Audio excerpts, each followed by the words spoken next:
पूर्णमिदं पूर्णात् पूर्णमुदच्यते पूर्णस्य पूर्णमादाय पूर्णमेवावशिष्यते। ॐ शान्ति शान्ति शान्तिः। शङ्करं शङ्कराचार्यं केशवं बादरायणं सूत्रभाष्य कृतौ वन्दे भगवन्तौ पुनः पुनः। ईश्वरो गुरुरात्मेति मूर्तिभेदविभागिने व्योमवद्व्याप्तदेहाय दक्षिणामूर्तये नमः। ॐ शान्ति शान्ति शान्ति। चलिए, तो हम लोग वेदांत के प्रकरण ग्रंथ विवेक चूड़ामणि पर विचार कर रहे हैं। इसमें 65 नंबर का श्लोक जो है वो विचार किया जा रहा था। आवाज़ ठीक आ रहा है ना राजू भाई? ठीक है ठीक है। चलिए, तो ये 65 नंबर का श्लोक था कि अकृत, श्लोक का उच्चारण तो कल कर ही लिए थे।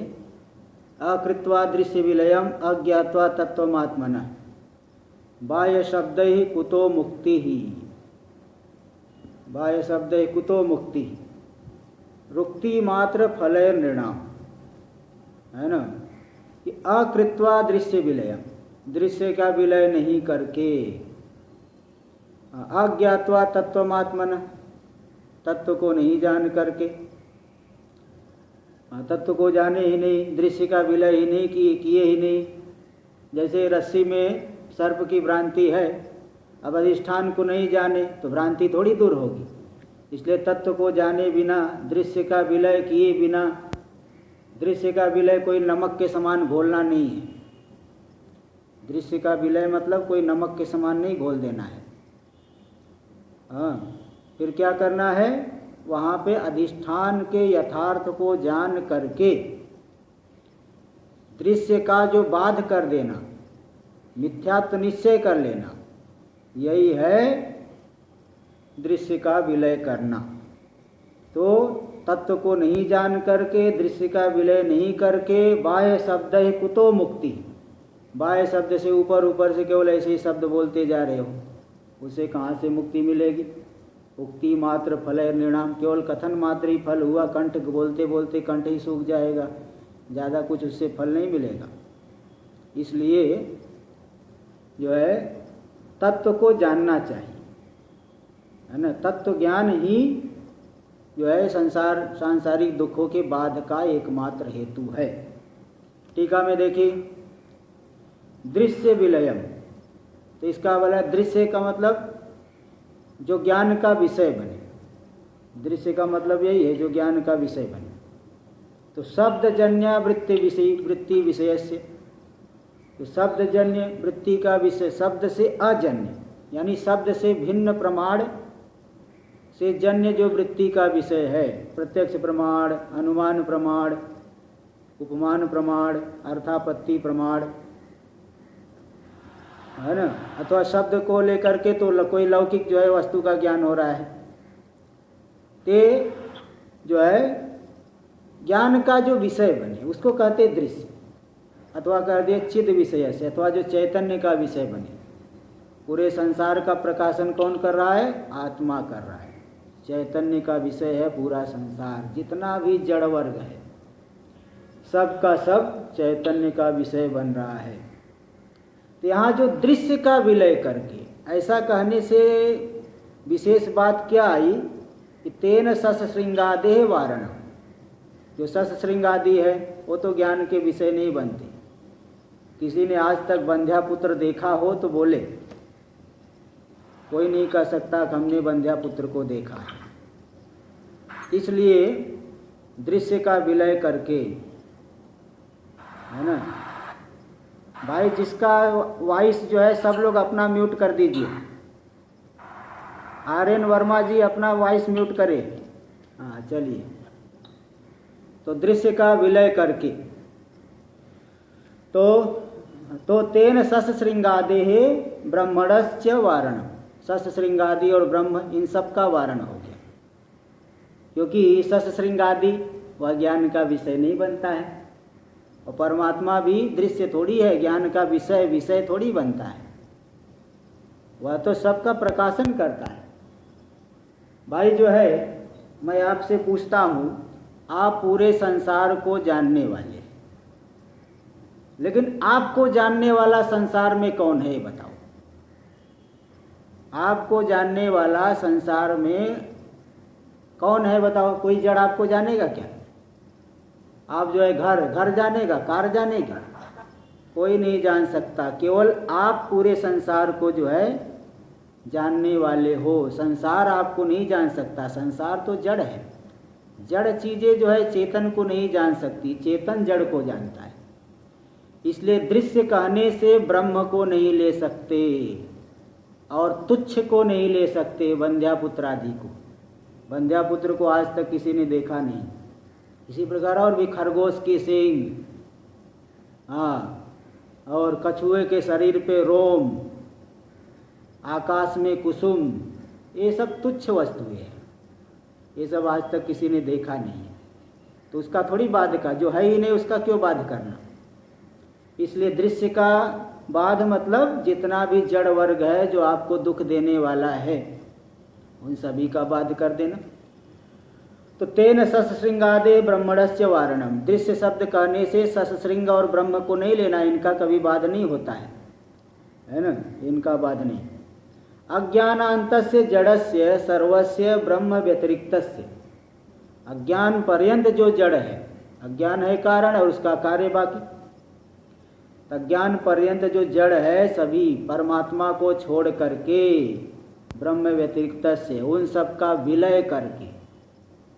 जैसे एक ही रस्सी में किसी को सर्प भ्रांति हो रही थी, किसी को जो है वहाँ पे दंड भ्रांति हो रही है, किसी को भूछिद्र भ्रांति हो रही है, किसी को ऐसा लग रहा है कि पानी जल की धारा चल रही है और कोई माला समझ रहा है। तो जितने भी विकल्प एक ही तत्व में दिखाई पड़ रहे हैं, उन सब का बाध कर दो, मतलब अधिष्ठान को जान लो। इसी प्रकार जब आप परमात्मा को जान लोगे तो जितना अध्यात्म, अधिभूत, अधिदैव, जितना भी ये जगत दिखाई पड़ रहा है, देखो अध्यात्म हो गया शरीर, इंद्रिय आदि, इन सबको कहते हैं अध्यात्म। अधिभूत क्या है? ये जो पांचों भूत और पांचों भूतों से बना हुआ पदार्थ, इनको जो है अधिभूत कहते हैं। और तीसरा होता है अधिदैव, देवता जो हमारी इंद्रियों पे अनुग्रह करते हैं। आप सोचते होंगे रूप देखने का सामर्थ्य मेरे में है। अरे रूप देखने का सामर्थ्य आप नहीं, देवता अनुग्रह कर रहे हैं। ऐसे बहुत से अंधे घूम रहे हैं, है ना। इसलिए रूप देखने का जो सामर्थ्य आपके अंदर है, आदित्य देवता आपके चक्षु के ऊपर अनुग्रह कर रहे हैं, तब आप रूप देख सकते हो, है ना। अश्विनी कुमार अनुग्रह कर रहे हैं, तब आप सूंघ सकते हो। वायु देवता अनुग्रह कर रहे हो, स्पर्श का ज्ञान होता है। दिक् देवता अनुग्रह करते, आपको शब्द का ज्ञान होता है। ठीक है। तो ऐसे अलग अलग देवता अलग अलग इंद्रियों के ऊपर अनुग्रह करते हैं। तो एक ही परमात्मा माया से तीन रूप में परिणत हो गया, अध्यात्म, अधिभूत, अधिदेव, अधिदैव। अलग अलग प्रकार से देखिए विचार होता है। एक ही चीज को, अब संसार तो संसार ही है, लेकिन उसको विभाग करके जानोगे तो पूरी तरह से समझ लोगे। अधिभूत, अधिदेव, अधिदैव, अध्यात्म, एक ही परमात्मा का विवर्त तीनों का तीनों है। जैसे एक ही रस्सी में किसी ने माला देखी, किसी ने भूछिद्र देखा, किसी ने दंड दर्शन किया, किसी ने जलधारा को समझा, लेकिन जब अधिष्ठान को जान लेंगे तो सभी के सभी विकल्प बाधित हो जाते हैं। सब विकल्प नाम मात्र है, केवल दिख रहे थे बस। ऐसे ही जैसे जैसे आप समाहित होते जाओगे, वैसे वैसे ही जो पूरा का पूरा संसार आप सत्य मान करके व्यवहार कर रहे हो, सुखी दुखी होते हो, ये सारा का सारा संसार बाधित हो करके आप आनंद स्वरूप में प्रतिष्ठित हो जाओगे। जिनको जिस बात को गीता में, उपनिषद में और ब्रह्मसूत्र आदि में प्रतिपादन किया गया है। तो भाई देखिए, जैसे जैसे आप साधना में अभिमुख होंगे, आत्माभिमुख होंगे, वैसे वैसे आत्मरूपता आपको प्रकट होगी, प्रकट मालूम पड़ेगी, तत्व का अनुभव आप जो है करोगे। इसलिए तो कुल मिलाकर के दृश्य का विलय का मतलब क्या है कि अधिष्ठान को जान लेना, ये है दृश्य का विलय।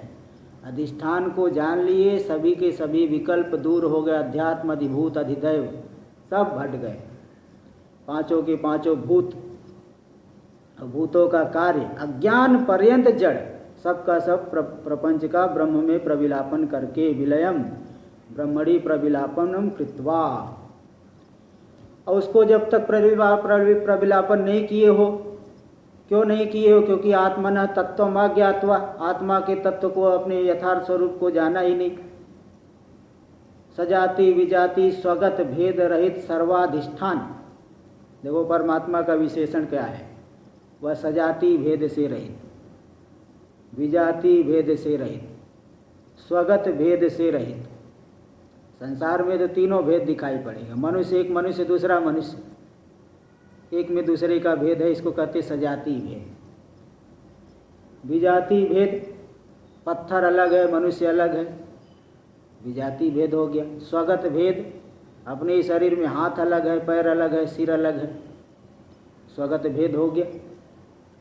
तो सजाति विजाति स्वगत भेद रहे जो सर्वाधिष्ठान है, सत्य स्वयं प्रकाश आनंद रूप, कौन? आत्मा।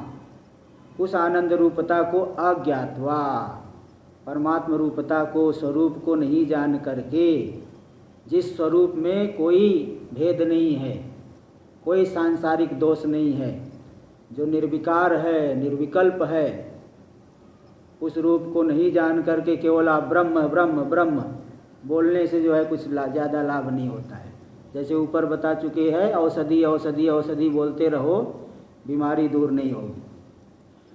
तुक्ति मात्र फल ही, मतलब उच्चारण मात्र प्रयोजन ही बाह्य शब्द ही, उच्चारण मात्र प्रयोजन वाला जो बाह्य शब्द है, ऊपर ऊपर से बोलते रहे, आंतरानुभव बिना उच्चारे मारे, अंतर भीतर अनुभव हो ही नहीं रहा, उसके बिना उच्चारण कर रहे हो, तो अहम ब्रह्मास्मि इत्यादि शब्द ही, अहम ब्रह्म, मैं ब्रह्म हूँ, मैं तत्वमसि, अहम ब्रह्मास्मि, प्रज्ञानम ब्रह्म, अयम आत्मा ब्रह्म, अनुभव कर ही नहीं रहे हो, तत्वाभिमुख हो ही नहीं रहे हो, ऊपर ऊपर से बोल रहे हो, तो ऐसा जो है शब्द, उससे मुक्ति नहीं मिलेगी। आंतरानुभव बिना उच्चारे माड़े ही अहम ब्रह्मास्मि इत्यादि शब्द ही नृणाम मुक्ति कुतः, मनुष्यों को कहाँ मुक्ति मिलेगी? देखो यहाँ नृणाम मनुष्यों को कह दी, मतलब मनुष्य मुख्य अधिकारी है, मनुष्य जो है मुख्य अधिकारी माना गया। आप उपनिषद आदि उठा के देखो, परमात्मा ने जब सृष्टि बना दी, लोकों को बनाया, लोकपालों को बनाया,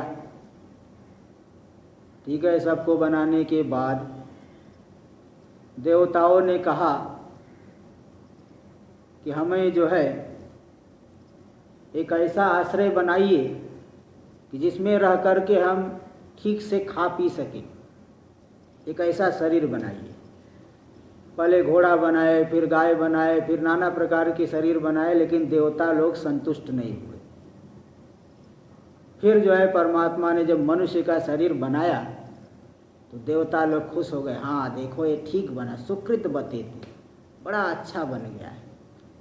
इस शरीर में देखो नाना प्रकार के अन्न का भोग कर सकते हैं, विवेक का सामर्थ्य है, मनुष्य का शरीर श्रेष्ठ माना गया है, ज्ञान का मुख्य अधिकारी मनुष्य है। इसलिए नृणाम मुक्ति, मनुष्यों को कहाँ से मुक्ति होगी? ऊपर ऊपर से बोलने से, ऊपर ऊपर से शब्द बोलने से मुक्ति नहीं, इसलिए तत्वाभिमुखता जरूरी है, ठीक है, तत्वाभिमुख होना। संसार से जो है दृष्टि को ज़्यादा से ज़्यादा हटाइए, अंतर्मुखता को बढ़ाइए, नहीं तो मुक्ति संभव नहीं हो पाएगी। नैव संभवती इत्यर्थः। कुतो, कहाँ से मुक्ति? कहाँ से मुक्ति मतलब मुक्ति नहीं मिलेगी। जैसे बोले यहाँ कहाँ बैठोगे, यहाँ कहीं बैठोगे, क्या मतलब यहाँ मत बैठो। कहाँ से मुक्ति? मतलब मुक्ति नहीं मिलेगी।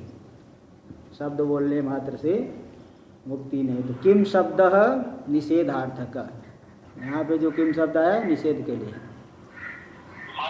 हाँ जी बोलिए। ये निषेधार्थक होना चाहिए कि आक्षेपात्मक होना चाहिए? आक्षेप का मतलब होता है निषेध। अच्छा, पर्यायवाची है। आक्षेप कर बोले आक्षेप कर दिया मतलब निषेध कर दिया। समझा। आक्षेप का मतलब होता है निषेध। बोले उसने मेरा आक्षेप किया, मतलब आपका सम्मान किया क्या? नहीं, निषेध किया। देखो पर्यायवाची शब्द बहुत होते हैं ना, कहीं सूर्य आया, कहीं दिनकर आ गया, कहीं आदित्य आ गया, कहीं दिवाकर आ गया, कहीं भानु आ गया, कहीं भास्कर आ गया। शब्दों के जाल में न फंस करके तात्पर्य को लीजिए। चलिए देखिए आगे, तो 65 नंबर श्लोक पूरा हो गया। आगे देखिए, एतेन आत्मतत्व ज्ञाने, ये जो यहाँ तक चर्चा किए इसके द्वारा क्या बात बता दी गई, जरा सारांश बताइए। तो सारांश सुनिए, देखिए टीकाकार जो है बहुत अच्छी अच्छी बातों को प्रकट कर रहे हैं। तो यहाँ बता दिए कि आत्मतत्व ज्ञान होने पर, ज्ञाने सति, सति सप्तमी है, आत्मतत्व ज्ञाने समस्त दृश्य प्रविलापन पुरस्सरम, आत्मतत्व को जान लिया तो संपूर्ण दृश्य का प्रविलापन करके कौन बचेगा। जैसे मैं आपसे पूछूं, आपने पूरे संसार का बाध कर दिया तो बचा कौन? बचे आप, और कौन बचेगा? आप बचे। जैसे गहरी निद्रा में, गहरी निद्रा में आप सो गए, पूरा संसार नहीं दिख रहा है, लेकिन आप तो हो कि नहीं? आप हो वहाँ पे, आप जानने वाले हो। इसी प्रकार जब पूरे संसार को बाध कर दोगे, बाध मतलब संसार मिथ्या है, जैसे स्वप्न की सृष्टि जागृत दशा आने पर मिथ्या मालूम पड़ती है, इसी प्रकार जैसे ही स्वरूप में जगोगे पूरा का पूरा संसार स्वप्न के समान मिथ्या सिद्ध होगा, मिथ्या मालूम पड़ेगा। तो आत्म तत्व का ज्ञान होने पर संपूर्ण दृश्य का प्रविलापन करके कौन बचा? कौन बच गया? ब्रह्म मात्र, आत्म मात्र, आप ही बच गए। ब्रह्म यानी आप, हमारा स्वरूप, हम, हमारा स्वरूप मतलब हम ही। तो ब्रह्म मात्रा अवशेषणम, ब्रह्म मात्र जो है अवशिष्ट बचना, यही है मुक्ति के प्रति परम कारण। जैसे रस्सी में नाना प्रकार के विकल्प करके भाग रहे थे, दौड़ रहे थे, परेशान हो रहे थे, लेकिन जैसे अधिष्ठान को जाना, संपूर्ण दृश्य का विलापन करके आप उन अनर्थों से बच गए। इसी प्रकार यहाँ पे आत्म तत्व को जान लिए, संपूर्ण दृश्य का विलापन हो गया, एक परमात्मा मात्र बच गए, यही है मुक्ति का परम कारण। इति उत्तम, इस बात को व्यतिरेक मुखे न, व्यतिरेक मुख से नहीं जानोगे तो मुक्ति नहीं होगी, इसको कहते व्यतिरेक। और अन्वय होता है जान लिए तो मुक्ति हो गई, ये अन्वय हो गया। तो व्यतिरेक मुखे न आकृत्वा, इस 65 नंबर के श्लोक में व्यतिरेक के माध्यम से, कि नहीं जानेंगे तत्व को तो मुक्ति नहीं मिलेगी। और दृश्य प्रविलापने तत्व ज्ञानम, दृश्य का प्रविलापन करोगे, जैसे जैसे संसार से मन को हटाओगे वैसे वैसे तो परमात्मा की तरफ जुड़ोगे। पश्चिम दिशा में जाना है तो पूर्व दिशा को तो छोड़ना पड़ेगा। पूर्व दिशा को छोड़ो नहीं, बोलो उधर भी जाऊंगा इधर भी जाऊंगा, ऐसा थोड़ी हो पाता है। इधर भी जाऊंगा उधर भी जाऊंगा, ऐसा कभी नहीं होता है। पश्चिम दिशा में जाना है तो पूर्व दिशा को छोड़ना पड़ेगा। तो तत्व में प्रतिष्ठित होना है तो संसार से जो है मन को हटाना पड़ेगा। भाई धीरे धीरे वो, मतलब एक क्या बदले धीरे। अब कहोगे पूरा मैं आत्मा को जान लूँगा तो अपने आप हट जाएगा। अरे आप वहाँ से एक दिशा को छोड़ ही नहीं रहे, दूसरी दिशा में कहाँ से बढ़ोगे? दूसरी दिशा में बढ़ने का मतलब है एक दिशा को छोड़ भी रहे हो, दोनों चीज़ें हैं। जैसे जैसे आप समाहित होगे वैसे वैसे संसार से मन हटेगा। इसलिए जो है कहा जाता है तत्वाभिमुख हो जाओ। तो दृश्य प्रविलापने तत्व ज्ञानम, दृश्य का विलापन करोगे तभी तत्व का ज्ञान होगा, न अन्यथा, अन्य प्रकार से नहीं हो सकता। ये बताए। एवं तत्व ज्ञान है मुक्ति, तो जब तत्व ज्ञान हो गया तो मुक्ति मिल जाएगी।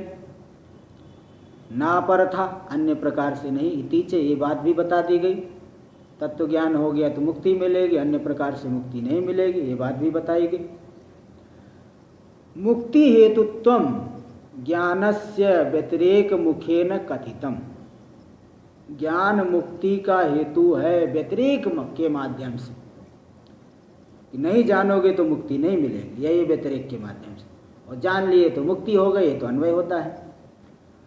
तो व्यतिरेक के माध्यम से बताया गया। अब तत्रानुरूपम दृष्टांतम, आप जरा दृष्टांत दे दिया जाए तो लोगों को जल्दी समझ में आ जाता है। दृष्टांत देने पे सामान्य लोग कहते हैं हाँ महाराज बड़े बहुत अच्छा, आप जो बताते हो एकदम हलवा की तरह अंदर चले जाता है। जब दृष्टांत देंगे तब, और दृष्टांत नहीं देंगे बोले महाराज आपकी जो है आज वाला जो वेदांत था सूखा वेदांत। कई लोग ऐसा शिकायत करते हैं, कई लोगों की शिकायत रहती है सूखा वेदांत, मतलब उनको दृष्टांत भी चाहिए। तो यहाँ देखिए स्वयं जो है भगवान भाष्यकार दृष्टांत दे रहे हैं। श्लोक नंबर 66 उच्चारण किया जाए। अकृत्वा शत्रु संहारं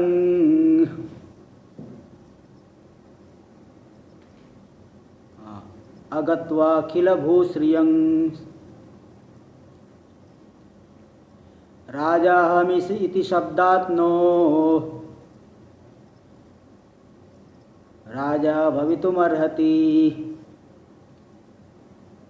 अकृत्वा शत्रु संहारम, बिना शत्रु का संहार किए हुए।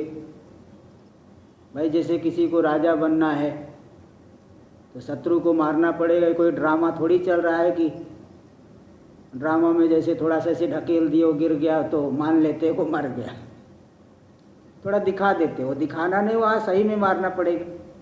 भगवान राम जी ने जैसे रावण को मारा, रावण को मार करके उनका नाम हुआ, प्रसिद्धि हुई वहाँ पे उस बात को लेकर के, फिर पूरे संसार के सम्राट बने, संसार के अधिपति बने। तो शत्रु का जो संहार करेगा, ऐसे और भी वर्तमान काल में भी महाराणा प्रताप हुए, छत्रपति शिवाजी हुए, बड़े बड़े राजा हुए, उन्होंने शत्रु का संहार किया। और कोई सोचे कि बिना शत्रु का संहार किए ही अकृत्वा शत्रु संहारम, शत्रु का संहार न करना पड़े। अगत्वा अखिल भूश्रियम, पूरे संसार, अखिल भूश्रियम, अखिल संपूर्ण पृथ्वी रूपी जो लक्ष्मी है, भूश्री साम्राज्य लक्ष्मी, उसको नहीं प्राप्त करके, अगत्वा मतलब नहीं प्राप्त करके, शत्रु का संहार नहीं करके, और भू रूपी श्री, संपूर्ण पृथ्वी रूपी श्री लक्ष्मी, साम्राज्य लक्ष्मी, उसको नहीं प्राप्त करके राजा हम, मैं राजा हूँ, मैं राजा हूँ, मैं राजा हूँ, ऐसे शब्द बोलते रहे। तो राजा हम इति शब्दात नो राजा भवितुम अर्हति, केवल राजा हूँ, राजा हूँ। जैसे कोई जो है नशेड़ी आदमी हो, और नशेड़ी आदमी नशा करके हाथी आए सबके सामने, अरे भाई हट जाओ, मैं हाथी पे चढ़ के आ रहा हूँ, ऐसे नशे में बोल रहे हैं, मैं पूरे दुनिया का सम्राट हूँ, मैं हाथी पे चढ़ के आया हूँ, सामने से हट जाओ नहीं तुम्हें दबा देंगे, पूरी सेना पीछे आ रही। तो लोग उसकी बात को सही नहीं मानते, वो बोलते हैं तो ऐसे ही नशेड़ी है, वो कोई राजा है क्या? उसको कोई राजा थोड़ी माना जाता है, वो राजा नहीं। राजा तो मतलब पूरे संसार का अखिल भ्रू रूपी श्री लक्ष्मी, साम्राज्य लक्ष्मी को जिसने अपने अधीन किया, साम्राज्य लक्ष्मी की प्राप्ति की हो, और उसकी प्राप्ति के लिए करना क्या पड़ेगा? शत्रु का संहार करना पड़ेगा। संहार मतलब सिरोच्छेदन, कोई नाटक वाला नहीं, यहाँ सिर का छेदन कैसे जरा सा दिखा दी। वहाँ युद्ध होता है, भयंकर युद्ध होता है, हजारों लाखों लोग मारे जाते हैं। तो भाई इतने बड़े पद पे पहुँचने के लिए इतनी बड़ी जो है तो वहाँ पे इतना बड़ा त्याग करना पड़ता है। अभी जैसे भारत देश है, बार बार जो है शत्रुओं से युद्ध करना पड़ता है, ऐसे ही थोड़ी सुरक्षित है जनता। बार बार शत्रुओं से युद्ध होगा, न जाने कितने लोग रोज शहीद हो रहे, कितने लोग। तो भाई जो है अपने साम्राज्य को, राज्य को बचाए रखना है, आधिपत्य हमारी बनी रहे, तो ये सब चीज़ें करनी पड़ती है। चलो ठीक है कि परमार्थ में एक ब्रह्म ही है, किंतु व्यवहार में सब कुछ चाहिए, भोजन भी चाहिए, कपड़ा भी चाहिए, है ना। व्यवहार में तो व्यावहारिक सत्ता को लिया जाएगा। आपको भूख लगी है, उस समय ये कहने से काम नहीं चलेगा कि एक ब्रह्म ही तो है, कहाँ भूख कहाँ प्यास, किस बात की भूख किस बात की प्यास। व्यवहार को व्यवहार में रखो, साधना परमार्थ की करो, ठीक है। व्यवहार को व्यवहार में ही रखिए। व्यवहार जो है, व्यवहार के समय तो व्यवहार वाली चीज़ को लीजिए, है ना। एक ही ब्रह्म है, कहाँ ठंडी लगेगी कहाँ गर्मी लगेगी, किसको भूख किसको प्यास, फिर तो साधना के लायक नहीं बचोगे, है ना। तो इसीलिए भाई साधना के लिए जो चीज़ें जरूरी है उनको तो करना ही पड़ता है। तो व्यावहारिक सत्ता में जिसको राजा बनना हो, ये सब चीज़ों को करना ही पड़ेगा। उसमें कोई ये बात नहीं कि ऐसे बोलने से हो जाएगा। तो बिना शत्रु का संहार किए संपूर्ण पृथ्वी रूपी साम्राज्य लक्ष्मी को अपने अधिकार में लाए। राजा ऐसा मैं राजा हूँ मैं राजा हूँ ऐसा बोलने से कोई राजा नहीं, राजा भवितुम अर्हति, राजा नहीं हो सकता है। राजा बनना है तो इन सब चीज़ों को करना पड़ेगा। इसी प्रकार पूरे संसार का अधिष्ठान रूपता का अनुभव करना है। संसार का सम्राट मतलब अधिष्ठान तत्व में प्रतिष्ठित होना है। तो किसका संहार करोगे? पूरे दृश्य का संहार करोगे, पूरे दृश्य का संहार करना पड़ेगा और आत्म तत्व रूपी लक्ष्मी को प्राप्त करना पड़ेगा। तभी जा कर के मुक्ति रूपी, है ना, मुक्ति रूपी ऐश्वर्य की प्राप्ति आपको हो पाएगी। दृष्टांत दार्ष्टान्तिक दोनों को समझ लीजिए। आगे टीका में चलिए। स्वकीय राज्य भोग प्रतिबंधका नाम। भाई जैसे आपके पास कोई संपत्ति है, आपके पास घर है, आपके पास जो साधन है, उससे आपको क्या मिलता है? उससे आपको दो ही चीज़ें मिलेगी, या तो सुख मिलेगी या तो दुख मिलेगा। कभी आपको सुख मिलता है, कभी आपको दुख मिलता है। इसी को कहते हैं भोग। यही है भोग। भोग मतलब या तो सुख का अनुभव होना अथवा दुख का अनुभव होना। अब आपकी कोई संपत्ति है, अब कोई जो है शत्रु उसके ऊपर कब्जा जमा लिया है, अब आपको सुख नहीं मिल रहा है, तो उस आप शत्रु को हटाना पड़ता है। देखो यही बात है। स्वकीय राज्य भोग प्रतिबंधका नाम। जो स्वकीय यानी हमारा जो राज्य है, संपत्ति है, उसके भोग का मतलब बता दिया, सुख का अनुभव होना अथवा दुख का अनुभव होना, यही है भोग। उस भोग के प्रतिबंधक जो है शत्रुणाम, शत्रुओं का विलयम अकृत्वा, विलय नहीं करके, अखिल भूश्रियम यानी समस्त पृथ्वी संपदम, संपूर्ण पृथ्वी रूपी संपत्ति साम्राज्य लक्ष्मी, उसको अगत्वा नहीं मतलब नहीं प्राप्त करके, केवलम हम राजा, मैं राजा हूँ मैं राजा हूँ मैं राजा हूँ, सम्राट हुए वो हो इति शब्दात, ऐसा शब्द मात्र बोलने से नो राजा भवितुम अर्हति, राजा नहीं हो सकता। उसके लिए बहुत त्याग करना पड़ता है, बहुत युद्ध करना पड़ेगा। जैसे युधिष्ठिर जी देखो राजसूय यज्ञ किए, राजसूय यज्ञ करने के बाद दिग्विजय के लिए अर्जुन को भेजे। अर्जुन चारों दिशाओं में जा करके सब राजाओं को हरा करके बहुत संपत्ति लाए, इसलिए उनका नाम पड़ गया धनंजय। अर्जुन का एक नाम है धनंजय, धन को जीतने वाले थे, धनंजयति इति धनंजय। तो इसी तरह से केवल मतलब बोलने से मैं ये हूँ मैं राजा हूँ मैं ऐसा हूँ, वो बोलने से कुछ नहीं होता है, करना पड़ेगा। तो राजा भवितुम नो अर्हति इति अन्वयः।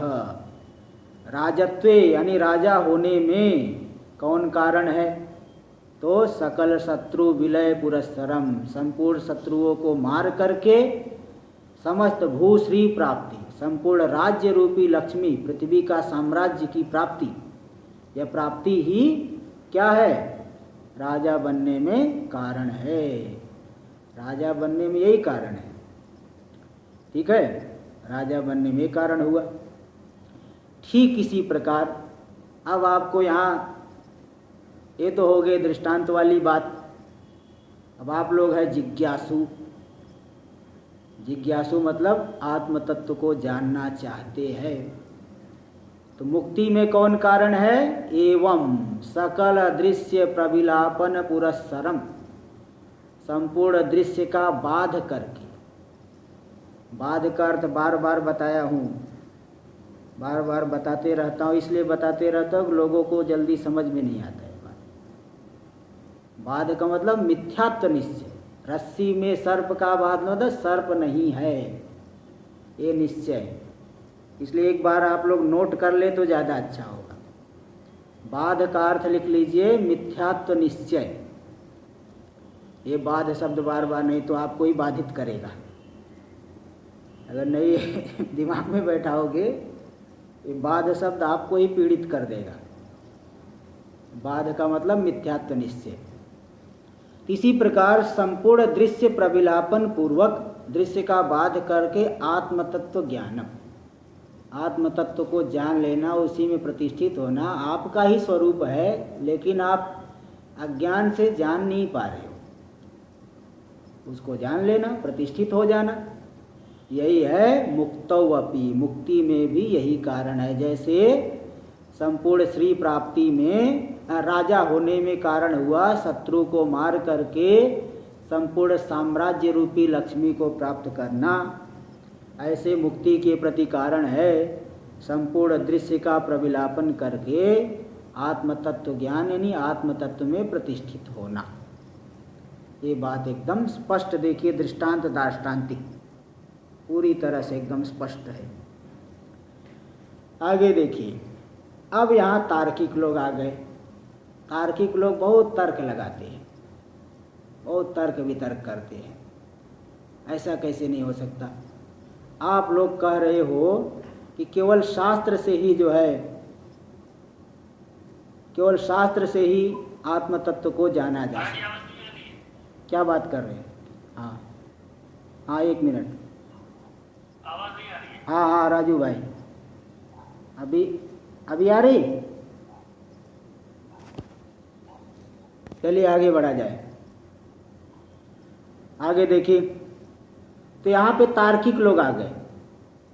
अब तार्किक लोग क्या कह रहे हैं कि आप लोग कहते हो कि शास्त्र से ही मुक्ति होगी, शास्त्र श्रवण आदि करेंगे। अरे भाई, बहुत सी चीज़ें तर्क से सिद्ध होती है, तर्क से जो है बहुत सी चीज़ें हम सिद्ध कर लेते हैं, है ना। इसलिए केवल तो यहाँ पे तार्किक कहेगा तर्क के द्वारा भी आत्मा की सिद्धि हो जाएगी। तर्क से वो लोग बहुत चीज़ें सिद्ध करना चाहते हैं, वो लोग सिद्ध करते हैं। देखो, एक चलो थोड़ा सा बता देता हूँ एक प्रसंग। ये उनका एक ग्रंथ है न्याय सिद्धांत मुक्तावली, है ना। उसमें एक श्लोक आता है, नूतन जलधर रुचये गोपवधूटी दुकूल चौराय तस्मै कृष्णाय नमः संसार महिरुहस्य बीजाय। नूतन जलधर रुचये, यानी नूतन नवीन मेघ के समान जिनकी रुचि है, यानी कांति है। श्याम मेघ उनके समान जिनकी कांति है। नूतन जलधर रुचये गोपवधूटी दुकूल चौराय, गोपों की जो वधूटी है, ग्वालों की जो पत्नी है, उनके दुकूल को चोरी करने वाले, उनके वस्त्र का हरण करने वाले भगवान श्री कृष्ण। तस्मै कृष्णाय नमः संसार महिरुहस्य बीजाय। ऐसे कृष्ण भगवान को नमस्कार है जो संसार रूपी महिरुह यानी वृक्ष, उसके बीज। तो लोग क्या कहते, बीज मतलब निमित्त कारण। बोले फिर संसार का उपादान कारण, देखो एक बात समझ के रखिए, वेदांत में एक विज्ञान से सर्व विज्ञान की सिद्धि होती है। कैसे एक विज्ञान से सर्व विज्ञान की सिद्धि होती है? जैसे आप मिट्टी को जान लिए तो मिट्टी के जितने विकार है सब उससे अतिरिक्त नहीं है। मिट्टी को हटा लो तो कोई विकार नहीं बचेगा। इसलिए पूरे सभी विकारों का जैसे वहाँ पे उपादान कारण मिट्टी हुआ, ऐसे पूरे संसार का उपादान कारण ब्रह्म है, परमात्मा है। इसलिए परमात्मा को जानने से एक विज्ञान से सर्व विज्ञान, अब कुछ जानना बाकी नहीं रहता। ये वेदांत सिद्धांत। लेकिन तार्किक लोग क्या कहते हैं कि वो संसार, तस्मै कृष्णाय नमः संसार महीरुहस्य बीजाय, उस कृष्ण भगवान को नमस्कार जो संसार रूपी महीरुह वृक्ष है उसके बीज निमित्त कारण। वो लोग बीज का अर्थ करते निमित्त कारण, मतलब परमात्मा केवल निमित्त कारण है, उपादान कारण नहीं। तो एक विज्ञान से सर्व विज्ञान की सिद्धि नहीं। फिर बोले संसार का कारण कौन है? बोले परमाणु। 2 परमाणु जुड़ करके द्वणुक बन गया, 3 द्वणुक जुड़ करके त्रणुक बन गया। इसी क्रम से पूरा का संसार, पूरा का पूरा संसार बन गया। ऐसे वो लोग मतलब अपनी युक्ति, शास्त्र के बात नहीं, अपनी युक्ति लगा के सिद्ध करते हैं। तो तार्किक कहेगा कैसे कह रहे हो कि शास्त्र से ही जो है हम तर्क से भी सिद्ध कर देंगे। तो वेदांती कहता है नहीं, केवल तर्क से नहीं, तर्क से वस्तु की कभी सिद्धि नहीं होती। तर्क तो केवल काटने के काम में आता है। तर्क से आप कहीं प्रतिष्ठित नहीं हो पाओगे। आप कोई तर्क करोगे, हम उसका खंडन कर देंगे। हम कोई तर्क करेंगे, हमसे बड़ा कोई तार्किक है वो खंडन कर देगा। वो तर्क करेगा, उससे बड़ा कोई तार्किक है वो खंडन कर दिया। तो मतलब कुल मिला के तर्क से वस्तु की सिद्धि नहीं होती है ना। फिर कैसे होगा? शास्त्र में निष्ठ होना पड़ेगा। शास्त्र में भी वो केवल ऊपर ऊपर से सुनने से नहीं होता है, इसलिए निष्ठ होना पड़ेगा। देखो ये बता, केवल बाह्य शब्द ही न मुक्ति, केवल बाह्य ऊपर ऊपर शब्द बोलने से मुक्ति नहीं मिलती है। अतः प्रयत्नात्, इसीलिए बड़े प्रयत्न पूर्वक तत्वज्ञात आत्मनः तत्वं ज्ञातव्यम, तत्वज्ञ पुरुष से आत्मा का यथार्थ स्वरूप जानना चाहिए। इति अमुम अर्थम, इसी बात को सदृष्टान्तम विस्तरेण कथयति, दृष्टांत दे करके विस्तार से बता रहे हैं कि किन साधनों के द्वारा हमें उस तत्व का ज्ञान होगा और कैसे हम मुक्ति की प्राप्ति करेंगे। एक दृष्टांत दे करके इसी में दार्ष्टान्तिक भी दिखाएंगे। देखिए श्लोक नंबर 67, 67 नंबर के श्लोक का उच्चारण करिए। आप्तोक्तिं खननं तथोपरिशिला पाकर्षणं स्वीकृतिं निक्षेपः समपेक्षते नहि बहिः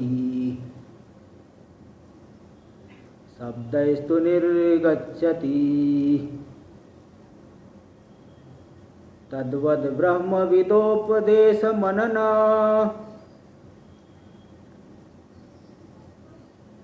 ध्यानादिभिर्लभ्यते माया कार्यतिरोहितं स्वममलं तत्त्वं न दुर्युक्तिभिः। आप्तोक्ति तिं खननम तथोपरिशिला पाकर्षणं स्वीकृति। निक्षेप, निक्षेप का अर्थ होता है निधि। जैसे किसी व्यक्ति के घर वाले बहुत सी संपत्ति गाड़ करके जमीन के अंदर डाल करके गए हैं कि भाई ये जो है आगे परिवार सुखमय जीवन व्यतीत करे। वो जो निधि जमीन के भीतर गाड़े हुए, उस निधि को प्राप्त करना हो उसके लिए क्या साधन है? आपके परिवार वाले आपके लिए जमीन में संपत्ति गाड़ के रखे हैं, आप उसे कैसे प्राप्त करोगे? तो उसका साधन देखिए बता रहे। पहली बात है आप तो तीन, पहले तो आप तो मतलब यथार्थ वक्ता, कोई ठीक ठीक जानने वाला होगा। कोई आपके घर में बड़ा व्यक्ति होगा, वो बता सकता है कि कहाँ पे वह संपत्ति रखे हुए है। अब आजकल तो बैंक में रखते हैं, तो बैंक में भी मालूम पड़ना चाहिए ना कि किस बैंक में हमारा वो अकाउंट है, कहाँ पे है, क्या अकाउंट नंबर है। ऐसे पहले ही ज़मीन में गाड़ के रख दिए, अब मालूम तो पड़ना चाहिए कि कहाँ पे ज़मीन में गाड़ा हुआ है। इसके लिए सबसे पहली बात है आपतोक्ति। आपतोक्ति की अपेक्षा नहीं, यथार्थ कोई वक्ता हो वो बताए कि देखो मुझे अच्छी तरह से मालूम है इसी जगह ज़मीन में तुम्हारे दादाजी ने संपत्ति गाड़ी थी। अब इसके बाद आप क्या करोगे? इसके बाद आप कुदाल ले करके खननम, उस जमीन को खोदोगे।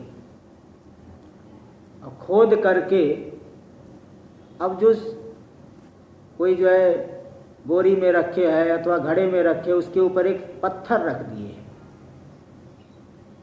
तो जो है तथा ऊपरी शिला अपाकर्षणम, वो जो संपत्ति के ऊपर पत्थर रखा हुआ है उस पत्थर को भी हटाना पड़ेगा।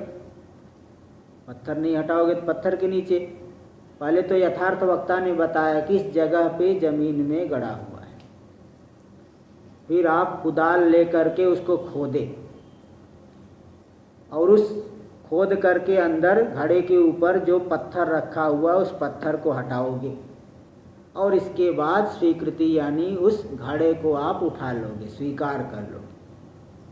तो मतलब निधि प्राप्त करने के लिए, निक्षेप यानी निधि, जो संपत्ति आपके पूर्वजों ने जमीन में गाड़ के रखी है उसको प्राप्त करने के लिए इस प्रक्रिया को अपनाना पड़ेगा। बिना इस प्रक्रिया को अपनाए हुए आप नहीं पहुंच सकते। नहीं बही शब्दस्तु निर्गच्छति, ऊपर ऊपर बाहर से ही शब्द करो, हे निधि, हे संपत्ति, बाहर निकलो, हम लोग बड़े कंगाली में जी रहे हैं, आप हमारे ऊपर कृपा करो क्योंकि हमारे पूर्वजों ने आपको कमाया है, इस समय ज़रूरत पड़ गई है, आप बाहर निकल आओ, मुझे बहुत ज़रूरत है। कितना भी चिल्लाते रहो वो लाभ नहीं मिलेगा। उस संपत्ति को पाने के लिए इन चारों प्रक्रिया को अपनाना पड़ेगा। किसी यथार्थ जानने वाले से, घर के बड़े बूढ़े से पूछना पड़ेगा, खोदना पड़ेगा, शिला पत्थर को हटाना पड़ेगा, फिर स्वीकार करना पड़ेगा। बाहर बाहर शब्द बोलते बोलते कुछ नहीं मिलेगा। तद्वद ब्रह्म विदोपदेश मनना, इसी प्रकार आत्मा को प्राप्त करना है, मुक्ति की प्राप्ति करनी, आत्मा को जानना है, तो सबसे पहला काम जैसे दृष्टांत में दिखाए कोई यथार्थ जानने वाला, इसी प्रकार यहाँ यथार्थ जानने वाले हैं ब्रह्मवेत्ता पुरुष, श्रोत्री ब्रह्मनिष्ठ पुरुष। तद्वद ब्रह्म विदोपदेश, ब्रह्मवेत्ता पुरुष से उपदेश सुनिए। कोई जो ज्ञानी पुरुष है, तत्वज्ञ है, उनसे उपदेश ग्रहण करना पड़ेगा, यानी उनसे श्रवण करना पड़ेगा, शास्त्रीय बातों को समझना पड़ेगा, श्रवण करना पड़ेगा, तात्पर्य का निश्चय करना पड़ेगा। तात्पर्य का निश्चय तो कर लिए लेकिन मनन नहीं किए तो जीवन में उतरेगा नहीं। इसलिए युक्तियों के द्वारा जो विरोध आपको दिखेगा, शास्त्र कह रहा है ब्रह्म सत्यम जगन मिथ्या, एक परमात्मा ही सत्य है, पूरा का पूरा जगत मिथ्या है। अब देखो प्रत्यक्ष विरोध मालूम पड़े, कैसे भाई, एक ही परमात्मा कहाँ से है, जगत तो पूरा का पूरा सत्य हो रहा है, सत्य दिखता है, ठंडी में ठंडी लगती है, गर्मी में गर्मी लगती है, कभी सुखी होता हो कभी दुखी होता हो, कभी शरीर में बहुत दर्द हो रहा है। एक बार एक आश्रम में एक महात्मा जी बीमार थे, दंडी स्वामी, अब बीमार है, बहुत चिल्ला रहे दर्द से। तब से एक दूसरा महात्मा जी आके बोले कि स्वामी जी जो है पूरा संसार मिथ्या है, पूरा संसार मिथ्या।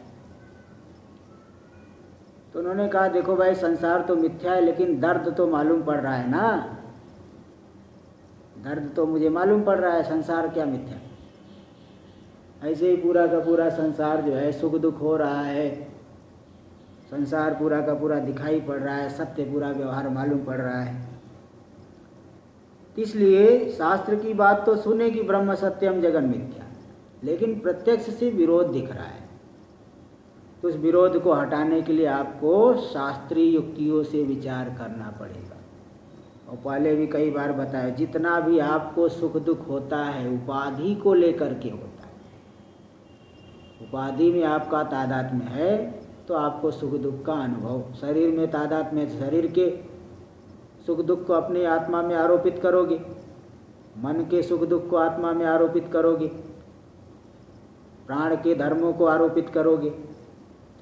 जहाँ जहाँ तादात्म्य, यहाँ के किसी से आपने मित्रता कर ली, वो दुख में है तो आपको भी दुख का अनुभव होगा। तो जहाँ जहाँ आप जुड़े वहाँ वहाँ के सुख दुख से आप युक्त हो गए, वहाँ वहाँ के धर्मों से युक्त हो गए, वहाँ वहाँ से आपने सुख दुख की प्राप्ति करने लगे। तो जितने भी सुख दुख है यह किसी न किसी उपाधि से आता है। तो ये जो बता रहे कि ब्रह्म सत्यम जगन मिथ्या, भाई जैसे आकाश एक ही है, उपाधि को लेकर के अलग अलग नहीं हो जाता, ऐसे ही परमात्मा आत्मा हमारा स्वरूप एक ही है। नाना शरीरों में वही एक ही आत्मा है, किंतु हमारी दृष्टि शरीर में होने से हमको अलग अलग मालूम पड़ता है। और शरीर आदि मिथ्या है, एक दिन छूट जाते, नष्ट हो जाते, जो नष्ट होने वाली चीज़ सत्य नहीं है। इस तरह से शास्त्रीय रीतियों से जब विचार करोगे तो प्रत्यक्ष विरोध आपका हट जाएगा।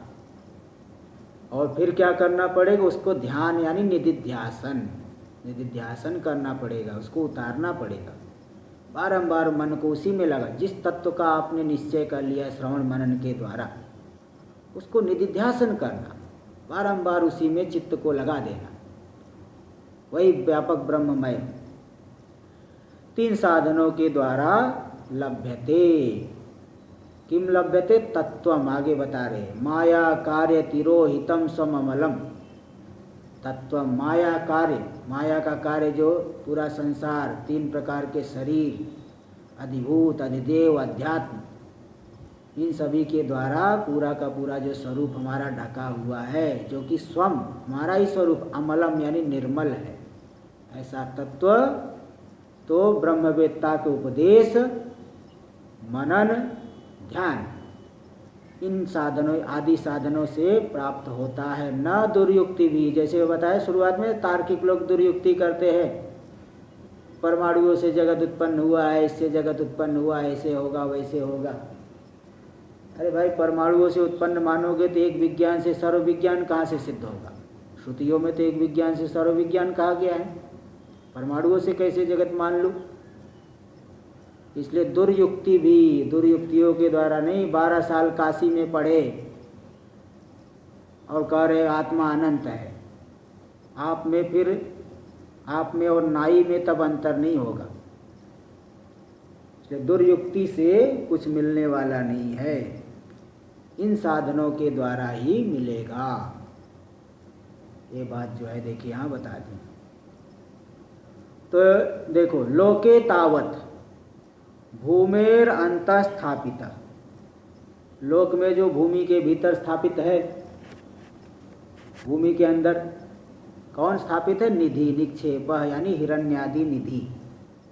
हमारे घर के लोगों ने जो निधि स्थापित किया है, संपत्ति, हिरण्य मतलब स्वर्ण, स्वर्ण सोना हो, चांदी हो, आभूषण हो, पैसा हो, तो भूमि के भीतर स्थापित किए।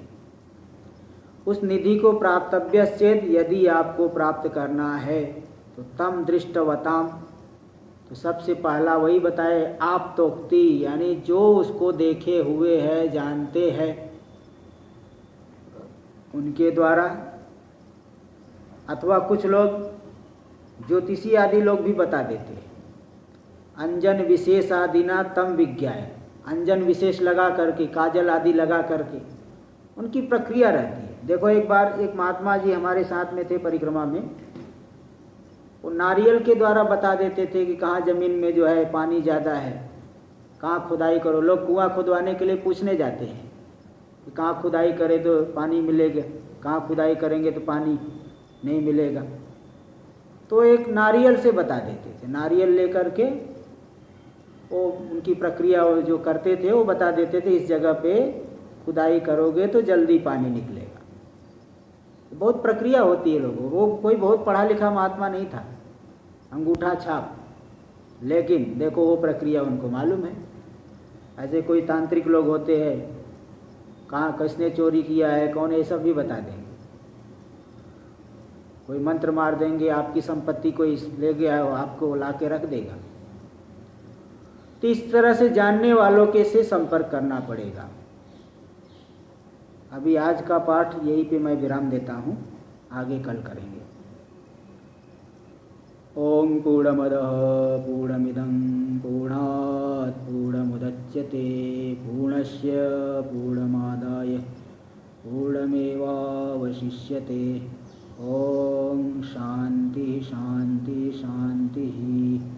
शंकरं शंकराचार्यं केशवं बादरायणं सूत्रभाष्य कृतौ वन्दे भगवन्तौ पुनः पुनः। ईश्वरो गुरुरात्मेति मूर्तिभेदविभागिने व्योमवद्व्याप्तदेहाय दक्षिणामूर्तये नमः। ओम शांति शांति शांति।